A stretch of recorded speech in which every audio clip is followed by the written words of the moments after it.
Hi friends, ఎలా ఉన్నారు? Welcome to Tech24. Friends, చాలామంది తెలియక కొన్ని తప్పులు అయితే చేస్తుంటారు వాళ్ళ స్మార్ట్ ఫోన్లో. తెలిసిన కొంతమంది నిర్లక్ష్యంతో కొన్ని మిస్టేక్స్ అయితే చేస్తుంటారు. అవేంటనేది ఈ వీడియోలో డిస్కస్ చేద్దాం. వీడియోని స్కిప్ చేయకుండా పూర్తిగా చూడండి. వీడియో మీకు డెఫినెట్గా యూజ్ అవుతుంది. ఈ వీడియోలో నేను చెప్పిన విషయాలు మీకు ఆల్రెడీ తెలిస్తే మీ ఫ్రెండ్స్కి షేర్ చేయండి. ఇంకేదైనా నేను మిస్ చేశాను అనిపిస్తే కింద కమెంట్ సెక్షన్లో కమెంట్ చేయండి. చాలామంది అయితే కింద కమెంట్స్లో అయితే చదివే అవకాశం ఉంటుంది. ఏదైనా కొత్తది నేర్చుకునే అవకాశం అయితే ఉంటుంది. ఆలస్యం చేయకుండా వీడియో స్టార్ట్ చేసేద్దాం. వీడియో స్టార్ట్ చేసే ముందు మీరు మొదటిసారి మన ఛానల్ని చూస్తున్నట్లయితే వీడియో కింద ఉన్న సబ్స్క్రైబ్ బటన్ క్లిక్ చేసి పక్కనే ఉన్న బెల్ ఐకాన్ని యాక్టివేట్ చేసుకోండి.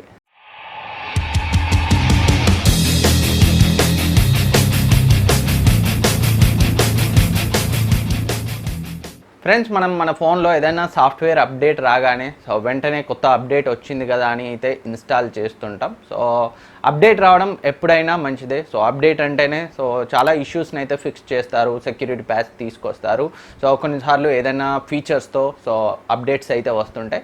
అప్డేట్ని ఇన్స్టాల్ చేయడం మంచిదే, బట్ అప్డేట్ రాగానే ఇన్స్టాల్ చేయడం అయితే మంచిది కాదు. బెటర్ ఎవరైనా అప్డేట్ చేసిన వాళ్ళ నుంచి ఫీడ్బ్యాక్ తీసుకొని ఇన్స్టాల్ చేస్తే బెటర్. ఎందుకంటే కొన్నిసార్లు కంపెనీస్ అయితే అప్డేట్స్ని ప్రాపర్గా ఆప్టిమైజ్ చేయవు, దానివల్ల కొత్త కొత్త ఇష్యూస్ అయితే రేజ్ అవుతూ ఉంటాయి. అందుకే అవన్నీ ఏంటి, అప్డేట్ సరిగా ఉందా లేదా అనేది మనకి తెలుసుకోవడానికి అయితే ఆల్రెడీ ఇన్స్టాల్ చేసిన వాళ్ళ నుంచి అయితే ఫీడ్బ్యాక్ తీసుకుంటే బెటర్. మరి సేమ్ ఫోన్తో అప్డేట్ ఇన్స్టాల్ చేసిన వాళ్ళు మనకి ఎక్కడ దొరుకుతారని అయితే మీరు అడగచ్చు. కొన్నిసార్లు యూట్యూబ్లో అప్డేట్కి సంబంధించి అయితే ఇన్ఫర్మేషన్ దొరుకుతుంది.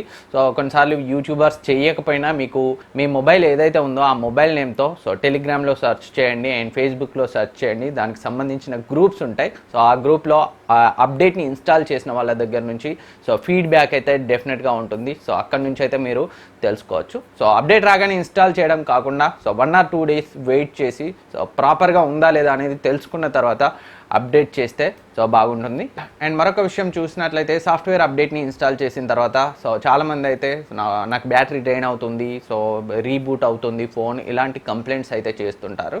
ఇది కొన్నిసార్లు మేజర్ అప్డేట్ వచ్చినప్పుడు, సపోజ్ 109 పై నుంచి 110కి వచ్చినప్పుడు, లేదా వాళ్ళ ఓఎస్ ఏదైతే కస్టమ్ యూఐ ఉంటుందో ఆ అప్డేట్ అంటే MIA 10 నుంచి 11కి వచ్చినప్పుడు, ఇలా మేజర్ అప్డేట్స్ వచ్చినప్పుడు ఇలాంటి ఇష్యూస్ అయితే వస్తాయి. అందుకే మేజర్ అప్డేట్ ఎప్పుడు చేసినా కానీ మీరు ఒకసారి మీ డేటానంతా బ్యాకప్ చేసుకుని ఫ్యాక్టరీ రీసెట్ చేసి అయితే యూజ్ చేయండి. అప్పుడు ఈ బగ్స్ అన్నీ అయితే క్లియర్ అవుతాయి. ఎప్పుడు కానీ ఒక మేజర్ సాఫ్ట్వేర్ అప్డేట్ చేసిన తర్వాత ఫ్యాక్టరీ రీసెట్ చేయడం అయితే చాలా మంచిది. అదర్వైజ్ ఈ బ్యాటరీ డ్రైన్ ఇలాంటి కొన్ని బగ్స్ ఇలాంటి ఇష్యూస్ని అయితే మనం ఫేస్ చేయాల్సి వస్తుంది. అండ్ నెక్స్ట్, చాలామంది బ్యాక్గ్రౌండ్లో రీసెంట్ యాప్స్ని అయితే క్లోజ్ చేస్తూ ఉంటారు బ్యాటరీని సేవ్ చేయడానికని.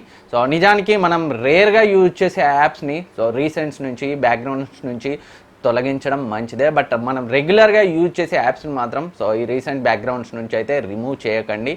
దానివల్ల మీరు రెగ్యులర్గా యూజ్ చేసే యాప్ ప్రతిసారి రిమూవ్ చేయడం వల్ల ప్రతిసారి ఆ యాప్ ఓపెన్ అవ్వడానికి బ్యాటరీని కన్జ్యూమ్ చేసుకుంటుంది. సిపియుపై లోడ్ పడుతుంది.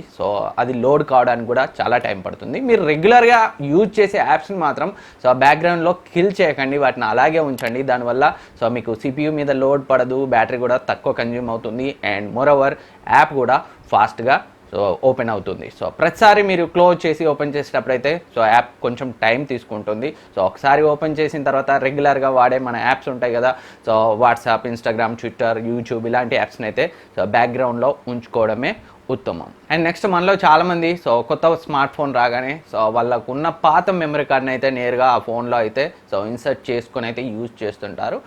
మెమరీ కార్డ్ కనుక మీకు ఓల్డ్ మెమరీ కార్డ్, మనకి క్లాస్ 4 మెమరీ కార్డ్ అయితే లేటెస్ట్ ఫోన్లో యూజ్ చేయకపోవడమే ఉత్తమం. వీలైతే క్లాస్ 10 మెమరీ కార్డ్ని యూజ్ చేయండి, అదర్వైజ్ ఇంటర్నల్ స్టోరేజ్ తోటే వాడుకోండి. ఈ class 4 memory card reading and writing speeds చాలా స్లోగా ఉంటాయి. దానివల్ల మీ ఫోన్ స్లో అవుతుంది అండ్ హీట్ అయ్యే అవకాశం కూడా ఉంటుంది. మీ ఒకప్పటి మెమరీ కార్డ్ ఓల్డ్ది ఏదైనా ఉంటాయి క్లాస్ 4 మెమరీ కార్డ్, దాన్ని అయితే ఇప్పటి లేటెస్ట్ ఫోన్స్లో యూజ్ చేయకండి. క్లాస్ 10 మెమరీ కార్డ్ని వీలైతే పర్చేజ్ చేయండి. నెక్స్ట్, మనం యాప్స్ని ఇన్స్టాల్ చేసేటప్పుడు యాప్స్ అయితే మనకి డిఫరెంట్ పర్మిషన్స్ అయితే అడుగుతాయి. పాపులర్ యాప్స్కి అయితే మీరు పర్మిషన్స్ అయితే ఇవ్వచ్చు, బట్ ఏదైనా అన్నోన్ యాప్ కనుక మీకు రీడ్ మెసేజెస్ ఇలాంటి పర్మిషన్స్ అయితే ఇవ్వకండి. సో మీరు ఏమేమి పర్మిషన్స్ ఇస్తున్నారో ఒకసారి జాగ్రత్తగా చెక్ చేసుకోండి. సో రెగ్యులర్గా యూజ్ చేసే వాట్సాప్, ఇన్స్టాగ్రామ్, ట్విట్టర్ ఇలాంటి వాటికైతే మనం పర్మిషన్స్ ఇవ్వచ్చు. ఎందుకంటే అన్ని పర్మిషన్స్ ఇవ్వకపోతే వాటిని అయితే మనం సరిగా వాడలేం. బట్ ఏదైనా కొత్త యాప్ని ఇన్స్టాల్ చేసేటప్పుడు మాత్రం సో ఈ పర్మిషన్స్ ఏమేమి ఇస్తున్నారు అనేది ఒక్కటికి 2 సార్లు చెక్ చేసుకొని సో వీలైతే గూగుల్లో దాని గురించి సెర్చ్ చేసి సో పర్మిషన్స్ అయితే ఇవ్వండి. అండ్ నెక్స్ట్ చాలా యాప్స్ అయితే మన లొకేషన్ పర్మిషన్ అయితే తీసుకుంటాయి. సో యాప్ని ఇన్స్టాల్ చేసినప్పుడే అవైతే పర్మిషన్ అడుగుతాయి. సో చాలామంది పర్మిషన్ని అల్లో చేస్తాం. సో కొన్నిసార్లు పర్మిషన్ ఇవ్వాల్సి ఉంటుంది కొన్ని రకాల యాప్స్కి, ఓలా, స్విగ్గీ, జొమాటో ఇలాంటి యాప్స్కి. సో వాటికైతే ఇవ్వాలి. కాకపోతే దాన్ని మీరు ఓన్లీ అల్లో పర్మిషన్ వైల్ యూజింగ్ యాప్ని మాత్రమే ఎనేబుల్ చేసుకోండి. సో ఆల్వేస్ లొకేషన్ పర్మిషన్ అల్లో చేయడం వల్ల సో మీకు బ్యాక్గ్రౌండ్లో అయితే సో లొకేషన్ని కంటిన్యూస్గా అవైతే సో తీసుకుంటాయి. సో దానివల్ల బ్యాటరీ అయితే డ్రైన్ అయ్యే అవకాశం ఉంటుంది. అండ్ నెక్స్ట్ చాలామంది వాళ్ళ లొకేషన్ సర్వీసెస్ని, జీపీఎస్ని అయితే ఎప్పటికీ ఎనేబుల్ చేసి ఉంచుతారు. సో ఇదైతే మనకి నిజానికి అవసరం లేదు ప్రతిసారి ఎనేబుల్ చేసి ఉంచడం. సో కొన్నిసార్లు కొన్ని యాప్స్ ఇంతకుముందు మనం చెప్పుకున్న స్విగ్గీ, జొమాటో, ఓలా, ఇంకేదైనా క్యాబ్ సర్వీసెస్, బైక్ సర్వీసెస్, మ్యాప్స్ని యూజ్ చేసేటప్పుడు మాత్రమే ఎనేబుల్ చేయాల్సిన అవసరం ఉంటుంది. సో అలాంటివి వాడేటప్పుడు మాత్రమే ఎనేబుల్ చేయండి. అదర్వైజ్ మీ లొకేషన్ని, జీపీఎస్ని అయితే ఆఫ్ చేసి పెట్టుకోండి. సో బ్యాక్గ్రౌండ్లో జీపీఎస్ అయితే సో కంటిన్యూస్గా లొకేషన్ యూజ్ చేసుకోవడం వల్ల సో బ్యాటరీని అయితే ఎక్కువ కన్జ్యూమ్ చేసుకుంటుంది. సో క్లియర్ డిఫరెన్స్ అయితే మీకు తెలుస్తుంది లొకేషన్ని ఆఫ్ చేసినప్పుడు, ఆన్ చేసినప్పుడు బ్యాటరీ డిఫరెన్స్లో తేడా ఎలా ఉంది అనేది. అండ్ ఈ లొకేషన్ని ఎప్పటికీ ఎనేబుల్ చేసి ఉండడం వల్ల బ్యాటరీ కన్జ్యూమ్ అవ్వడమే కాదు, మీరు గేమింగ్ చేసేటప్పుడు సో మొబైల్ ఇంకొంచెం ఎక్కువ హీట్ అయ్యే అవకాశం ఉంటుంది. సో గేమింగ్ చేసేటప్పుడు కూడా మీరు వీలైతే ఈ లొకేషన్ని ఆఫ్ చేసుకొని అయితే గేమింగ్ చేయండి. అండ్ నెక్స్ట్ మనం చాలాసార్లు మోడెడ్ యాప్స్ని, థర్డ్ పార్టీ యాప్స్ని అయితే ఇన్స్టాల్ చేస్తుంటాం. ప్లే స్టోర్ నుంచి కాకుండా సో డిఫరెంట్ సోర్సెస్ నుంచి అయితే ఇన్స్టాల్ చేస్తుంటాం. సో ఈ థర్డ్ పార్టీ మోడెడ్ యాప్స్ని ఇన్స్టాల్ చేయడం అయితే సో సేఫ్ అయితే కాదు. సో ప్లే స్టోర్ నుంచి ఇన్స్టాల్ చేయడమే సేఫ్. బట్ కొన్ని ఫీచర్స్ కొన్ని కావాలంటే మనం ఈ మోడెడ్ యాప్స్ని అయితే సో కొన్నిసార్లు యూజ్ చేయాల్సి వస్తుంది. బట్ అది ఏంటి, సో ఆ మోడెడ్ యాప్ ఏంటి, ఎక్కడి నుంచి డౌన్లోడ్ చేసుకుంటున్నాం అనేది జాగ్రత్తగా చెక్ చేసుకొని ఇన్స్టాల్ చేసుకోండి. సో ఏ వెబ్సైట్ పడితే ఆ వెబ్సైట్ నుంచి అయితే ఈ మోడెడ్ యాప్స్ని సో డౌన్లోడ్ చేసుకోకండి. అండ్ నెక్స్ట్ చాలామంది మనం సెక్యూరిటీ కోసం మన మొబైల్లో సో ఫింగర్ ప్రింట్ స్కానర్ని అండ్ ఫేస్ అన్లాక్ని యూజ్ చేస్తుంటాం. సో ఫేస్ అన్లాక్ని అయితే వీలైనంత వరకు అవాయిడ్ చేయండి. సో చాలా మొబైల్స్లో ఫేస్ అన్లాక్స్ అయితే సో మనదే కాదు, మన పక్క వాళ్ళది పెట్టినా కొన్నిసార్లు అయితే ఓపెన్ అవుతుంది. ఫేస్ అన్లాక్ ఎప్పటికీ సెక్యూర్ కాదు. సో సాధ్యమైనంత వరకు మీరు సో ఫింగర్ ప్రింట్ స్కానర్ని యూజ్ చేయండి. అది ఫిజికల్ ఫింగర్ ప్రింట్ బటన్ అయినా, in display finger print scanner అయినా. సో ఫేస్ అన్లాక్ని వీలైనంత వరకు అవాయిడ్ చేయండి. ఒకవేళ మీరు కనుక ఐఆర్ ఫేస్ అన్లాక్ అయితే సో పోకో F1 లాంటి ఐఆర్ సెన్సార్ ఉన్నట్లయితే మాత్రం సో మీరు ఫేస్ అన్లాక్ని యూజ్ చేయొచ్చు. Otherwise front camera based face unlock మెకానిజంతో మీ ఫోన్స్ ఉన్నట్లయితే సో ఫేస్ అన్లాక్ని అయితే అవాయిడ్ చేయండి. అండ్ నెక్స్ట్ మనం చాలాసార్లు సో మనకి అవసరాన్ని బట్టి డిఫరెంట్ యాప్స్ని అయితే మన ఫోన్లో ఇన్స్టాల్ చేస్తుంటాం. సో అవసరం తీరిపోయిన తర్వాత సో ఆ యాప్ని అయితే అన్ఇన్స్టాల్ చేస్తుంటాం. సో యాప్ని డైరెక్ట్గా అన్ఇన్స్టాల్ చేయడమే కాదు, అన్ఇన్స్టాల్ చేసే ముందు సో ఆ యాప్ ఇన్ఫోని ఓపెన్ చేసి సో క్లియర్ డేటా చేసిన తర్వాతే అన్ఇన్స్టాల్ చేయండి. సో దానివల్ల ఆ యాప్కు సంబంధించి సో క్యాచే ఫైల్స్, డేటా ఏదన్నా ఉంటే డిలీట్ అయిపోతుంది.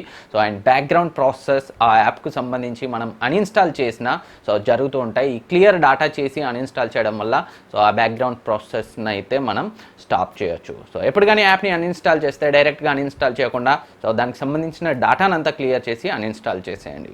అండ్ నెక్స్ట్ మనం చాలాసార్లు మన ఫోన్ని సో OLXలో పెట్టి అయితే అమ్ముతూ ఉంటాం. సో అమ్మే ముందు మనం ఫ్యాక్టరీ రీసెట్ చేసి అయితే అమ్ముతూ ఉంటాం. సో బట్ దాంట్లో మన పర్సనల్ డేటా, ఫొటోస్ అన్నీ చాలా ఉంటాయి.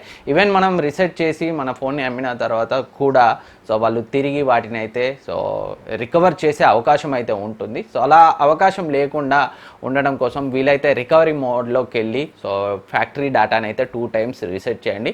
సో ఒక్కో ఫోన్కి ఒక్కో రకంగా ఉంటుంది. హార్డ్ రీసెట్ చేయడం, రికవరీ మోడ్లోకి వెళ్ళి రీసెట్ చేయడం అనేది. సో కొన్ని ఫోన్స్కి పవర్ ప్లస్ వాల్యూమ్ అప్ బటన్ని ప్రెస్ చేసి పట్టుకోవాలి, కొన్ని ఫోన్స్కి పవర్ ప్లస్ వాల్యూమ్ డౌన్ని. సో ఇలా ఫోన్ మోడల్కి డిఫరెంట్ ఉంటుంది. గూగుల్లో సెర్చ్ చేయండి రికవరీ మోడ్లో ఎలా డేటా రీసెట్ చేయాలనే దానికోసం. కోసం. సో అలా వెళ్ళైతే రీసెర్చ్ చేయండి. రీసెర్చ్ చేసిన తర్వాత కూడా సో కొన్ని జంక్ ఫైల్స్ని, ర్యాండమ్ ఫైల్స్ని, సో ఏవైతే మీరు డౌన్లోడ్ చేసుకున్న మామూలు ఇంటర్నెట్ నుంచి డౌన్లోడ్ చేసుకున్న ఇమేజెస్, మూవీస్ ఏవైతే ఉంటాయో వాటన్నింటినీ సేమ్ ఫోన్లో సో కాపీ చేసి సో ఆ స్టోరేజ్ని అయితే నింపి సో అప్పుడు రీసెర్చ్ చేసి అమ్మేయండి. దానివల్ల వాళ్ళు రికవర్ చేయడానికి ట్రై చేసిన ఏవైతే మనం చివరిగా వేస్తామో మూవీస్, ఫొటోస్, ర్యాండమ్ ఫొటోస్ మనవి కాదు, సో ఇంటర్నెట్ నుంచి డౌన్లోడ్ చేసుకున్న ర్యాండమ్ ఇమేజెస్, వాల్పేపర్స్ లాంటివి, సో అవే వస్తాయి. కానీ సో దానికంటే ముందు మనం డిలీట్ చేసిన మన ఫొటోస్, మన పర్సనల్ డేటా అయితే రాదు. సో ఇవి వీడియో ద్వారా నేను మీకు చెప్పాలనుకున్న సో జాగ్రత్తలు, సో అండ్ ఇవ్వాలనుకున్న ఇన్ఫర్మేషన్. ఈ వీడియో మీకు యూజ్ అవుతుంది అనుకుంటున్నాను. ఈ వీడియో మీకు నచ్చితే లైక్ చేయండి, సబ్స్క్రైబ్ చేయండి. అండ్ ఇవి తెలియని చాలామంది మీ ఫ్రెండ్స్ ఉంటారు, వాళ్ళకైతే ఈ వీడియోని షేర్ చేయండి, తప్పకుండా యూజ్ అవుతుంది. సో ఈ వీడియో మీకు నచ్చితే మొదటిసారి మన ఛానల్ని చూస్తున్నట్లయితే ఈ వీడియో కింద ఉన్న సబ్స్క్రైబ్ బటన్ క్లిక్ చేసి పక్కన ఉన్న బెల్ ఐకాన్ని యాక్టివేట్ చేసుకోండి. Thank you for watching. Next వీడియోలో మళ్ళీ కలుద్దాం.